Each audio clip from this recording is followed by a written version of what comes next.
that a question instead of a statement. But thank you, Father, for this opportunity to study your word. Thank you for this opportunity to look within ourselves.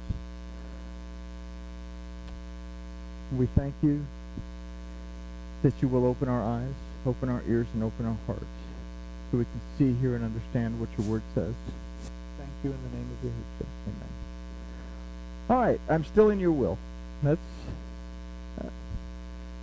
everybody wants to say, I'm in the will of Elohim. Oh, look, a squirrel. That's how we are. We're honest with each other. So keep that phrase in mind. And then also another phrase in that song was walk by faith, not by sight. Just something that we'll take a look at. But the Torah portion is Bereshit. Then it goes from Bereshit 1:1 through Bereshit 6:8. We just happened to land in Bereshit 4:1 through 4 to take a look at the birth of Cain and Abel, and take a look at ourselves maybe in that particular process. And it starts with verse 1. And Adam knew Chava his wife, and she conceived and bore Cain, and said, I have gotten a man, I have gotten an ish, with the help of Yahuwah. So it's interesting, before we look at the note thingies, that it makes that statement with Cain. She called him Cain, and she said, I have gotten an ish. Okay? Cain means to acquire. To acquire is a physical aspect. So she's identifying, or the verse is identifying this need to acquire as a physical action. Okay? So keep that in mind. So from a topical point of view, we see this as one of the procreation that would bring about all of humankind. It all starts with Cain and Abel, and Cain kills Abel, and Seth is born, and then we get this rather long genealogy shortly after these sets of verses. But what is the application within the verse? We call it Torah, that we have to have something within that verse that's going to teach us something about how to live. And then we could say how to walk by faith, not necessarily by sight. Okay? How to walk in a spiritual connection as opposed to simply walking by the feel of our senses. Okay? The word used for knew in this verse is yada, that can mean to know. More, in fact, specifically it means to know. It also means to have. So we could look at this and say that Adam had Chava, as opposed to Adam knew Chava. So he had Chava, his wife, and then she conceived and bore Cain. But the word yada also means to seek, to discover, to discriminate, to recognize, to discover, and to admit, acknowledge, and confess.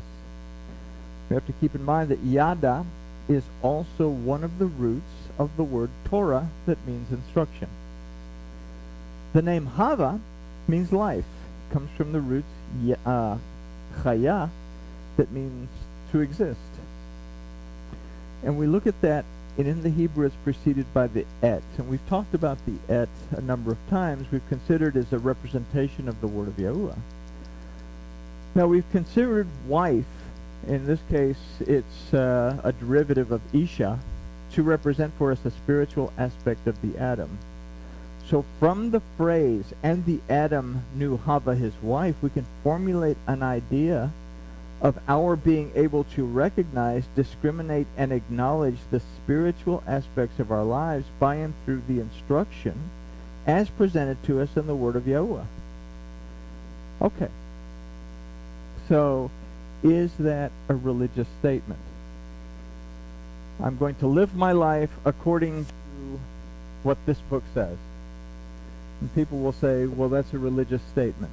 Because the Bible is a religious thing, you follow the Bible when you go to a place called church, and when you leave a place called church, well, the Bible's authority kind of stops there, and you go through the rest of your life. Is that what it is to live a Torah-observant, Torah-active life in a relationship with Yahweh Elohim? For some people, going to church is all they have to do. And I'm not knocking anything. We're going to look at some aspects of ourselves here in a minute. And that's something that we have to think about, is how far along does my relationship, or how far does my relationship with my Elohim go? Do I depend on the instruction that comes from His Torah, from His Word, to get me through every aspect of my life, at every moment of my life? Okay? So, again, the idea is our being able to recognize, discriminate, and acknowledge the spiritual aspects of our lives by and through the instruction as presented to us in the Word of Yahuwah. This would be the positive aspect of the phrase, and she conceived and bore Cain and said, I have gotten a man with the help of Yahuwah. So we look at the word, or the name Cain, means to acquire.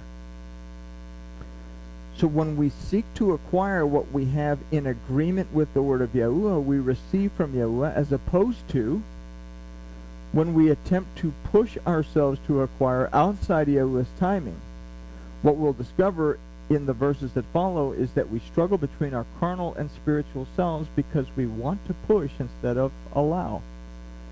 So some people that go to these motivational seminars would probably disagree with this. You can't just wait for things to happen, and that's true. Okay? Faith without works is nothing. However, I can wait until I have a game plan together, because I've taken the time to sit down with my tea and my scones and have a conversation with my Elohim, and then I've written down the notes that have come to me from that conversation before I take action. The thing about us is we want to go to guns, take action, push as hard as we can, and for some reason get upset when nothing happens. I'm probably the only one that's ever done that, though. Right? Okay. All right, so let's take a look at verse 2. And again she bore his brother Abel, and Abel was a keeper of the sheep, but Cain was a tiller of the ground. So we have this name Abel. It means vapor, it means mist. It's a negative, it can also mean vanity. In fact, it's chaval, and when we read in Ecclesiastes, the first line of Ecclesiastes is chaval, chaval, vapor, vapor, vanity of vanities. Everything is vanity, right? So we consider chaval, Abel, to be a representation of our spiritual nature, just as Cain is a representation of our carnal side. We see that Abel was a keeper of sheep, and we can consider that it is this side of us that seeks a relationship with Yahuwah and the redemption and restoration that it brings. There's two sides of us. We're a little clay person, a little clay vessel that was filled with the spirit of Elohim, a little clay person created from the earth. So we are physical beings and we are spiritual beings. And those two things, those two aspects of us are always butting heads. So, okay. So he was a keeper of sheep. The spiritual side, seeking a relationship with Yahuwah and the redemption and restoration it brings. What we consider from Cain as a tiller of the ground is that our carnal side is not always concerned with having a relationship with Yahuwah Elohim or with His Word.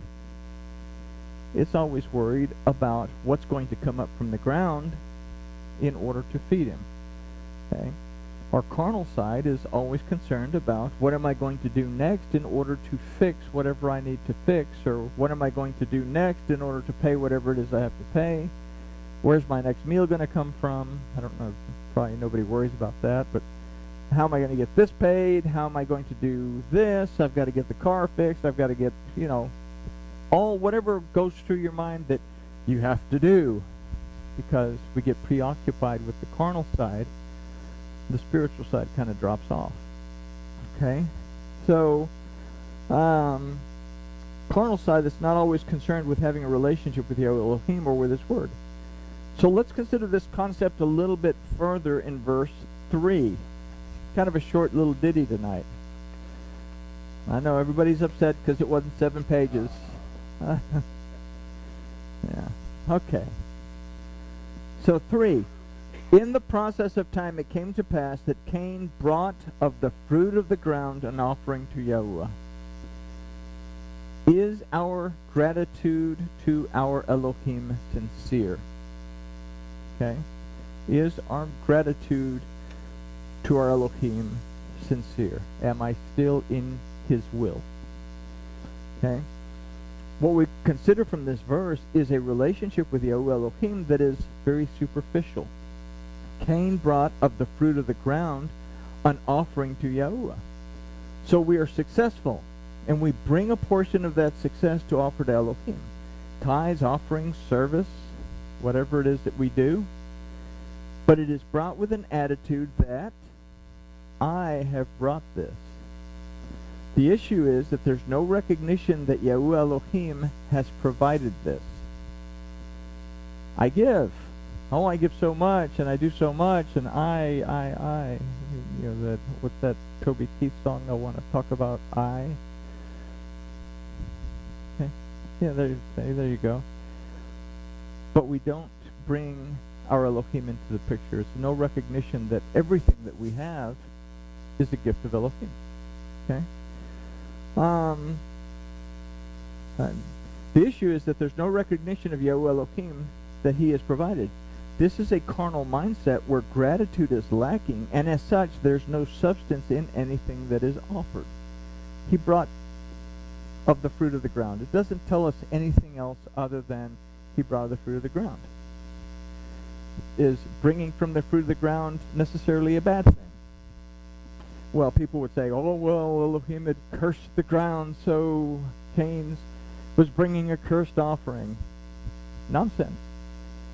Because we go over to the Torah, the actual giving of the instructions, and it was perfectly okay to bring the first fruits, the very best you had of the harvest, as an offering to Elohim, and you offer it to Elohim before you can eat any of it.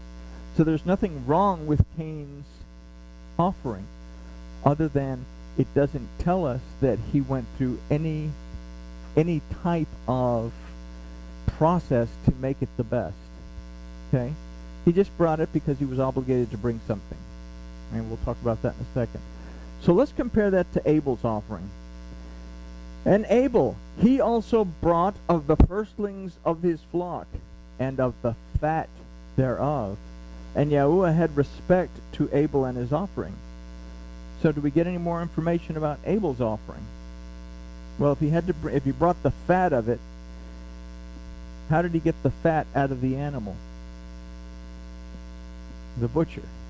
He went to Kroger, and he had it. No. He took some effort to make sure that he did it the way it was supposed to be done. Abel's offering is thought out and prepared. When we read in Leviticus that every sacrifice offered had a lot of work that it entailed. The sacrifices are very specific. What are you supposed to offer? What you're not supposed to offer? Abel understood what he was supposed to bring and how he was supposed to present it. So this is an offering made in recognition of what Yahuwah desires, as opposed to Cain's that is based on what one is supposed to offer and then offered with no real connection to Yahuwah. One offering, Abel, is made from a sincere desire to be in a relationship with Yahuwah, and the other, Cain, is made out of an obligation to simply do what is commanded without any intimacy towards Elohim. Can I give to my congregation? Can I give to the people that I serve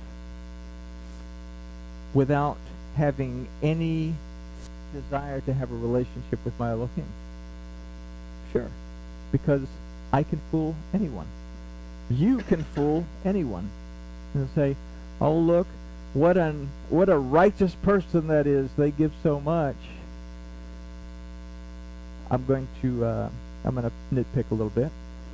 They give so much, but their Bible never leaves the car.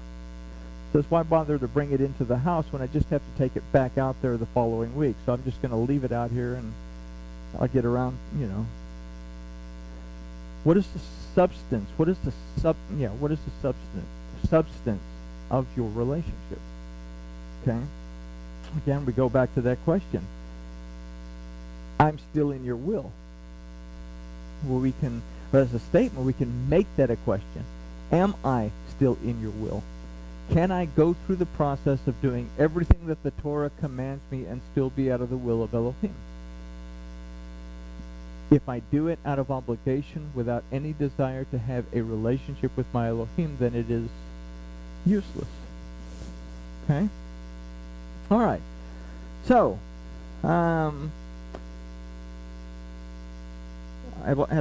Cain's was made out of obligation. So in this verse we read that it was Abel's offering that is accepted as opposed to verse 5. But to Cain and his offering he had no respect, and Cain was very wroth and his countenance fell. So an offering that is made out of obligation without any legitimate desire to truly have a relationship with Elohim is one that had no respect. It's an empty offering, and as we read, it's one that ends in a state of separation from Elohim. Cain was very wroth and his countenance fell. These two ideas take us back to the first phrase, and Adam knew Chava his wife. We have to be able to recognize the state of our spiritual condition and recognize whether we are seeking a true intimate relationship with Yahweh Elohim, or whether we're just going through the motions because the instructions tell us, but in the process we neglect any relationship or gratitude value towards our Elohim.